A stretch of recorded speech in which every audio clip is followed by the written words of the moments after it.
এটা প্রত্যেকে নিজের নিজের মনে ভাবলেই কিন্তু বুঝতে পারবেন আমরা অন্তর থেকে কতটা ভগবানকে চাইছি।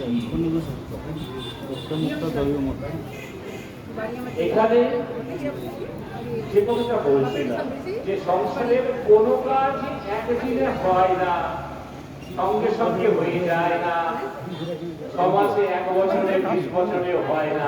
দেখা যাবে একটা বালকের পড়াশোনা শুরু হয় প্রথম শ্রেণীতে, এখন আস্তে আস্তে অনেক কিছু বেরিয়ে গেছে। তো প্রথম শ্রেণী থেকে পড়তে পড়তে পড়তে পড়তে তার এমএ ক্লাস হয়তো শুরু হয় বা শেষ হয় বহু বছর পর।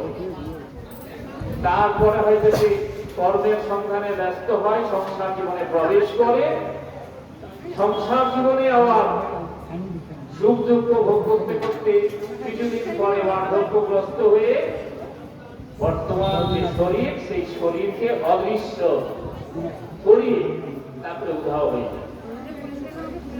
এটা হচ্ছে মানব জীবনের যে সংক্ষিপ্ত রূপরেখা, এবং সেটা ভগবান শ্রী গীতাতে যেমন বলেছেন, আমাদের ঠাকুর ওঙ্কারনাথ বাবা, সীতানাথ বাবাও ভুলি ভুলি ভাবে প্রতি গ্রন্থে কি অভয়বাণীতে সমস্ত ক্ষেত্রে তিনি শিষ্যদেরকে উদ্বুদ্ধ করে চলেছেন যে তুই বসে আছিস কেন, শিষ্যকে বলছেন